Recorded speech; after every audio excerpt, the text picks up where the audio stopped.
So hi everyone, so for today I'm going to explain to you the molecular geometry model. Everyone, this is the part 2 of our video for this experiment. So methane molecule or molecular geometry of methane molecule is tetrahedral. The HCH bond angle are 109.5 degree, which is larger to 90 degrees that they would have been if the molecule was planar. Methane has a 4 region of electron density around the center carbon atom or 4 bonds, no lone pairs. The resulting shape is regular tetrahedron with HCH angle of 109.5 degrees. The molecular shape of ethylene is predicted to be trigonal planar around each carbon atom. It is composed of O framework and pi bonds. Ethylene is hydrocarbon. As name suggests, it has a 4-atom hydrogen bond that are paired with carbon atoms with double bond. All these 6 atoms, HCH, form an angle of 117.4 degree close to 120 degree to form a hybridized carbon sp2.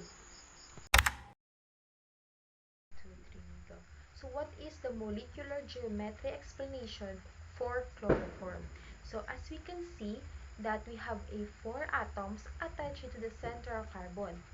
In the center X, that's the number of atoms bonded to the carbon. We have a 3 chlorines and 1 hydrogen. So we have a 4 atoms bonded to that carbon, and N to those are the pairs of non-bonding electrons. Chloroform is slightly polar in nature. The molecular geometry of chloroform is tetrahedral, and its electron geometry is also tetrahedral. The net dipole moment of the chloroform is 1.15 d. The total lone pair in chloroform Lewis dot structure is 9, but no lone pairs is present on the central atom of it. Propene consists of 3 carbon atoms and 6 hydrogen atoms. Propene contains 1 double bond from the middle carbon of 1 outer carbons, then 1 single bond from the center carbon to the free carbon. Benzene is an organic chemical compound with molecular formula C6H6.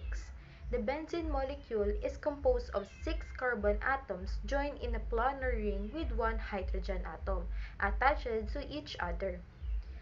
Because it contains only carbon and hydrogen atom, benzene is a class as a hydrocarbon. So, naphthalene is an organic compound with a chemical formula C10H8. For naphthalene, the molecule is planar, like benzene. Unlike benzene, the carbon-to-carbon bonds in naphthalene are not the same length. So, a naphthalene molecule can be viewed as the fusion of pair of benzene rings. The naphthalene is classified as the benzenoids, polycyclic aromatic hydrocarbon. The 8 carbons that are not shared by the 2 rings carry 1 hydrogen atom.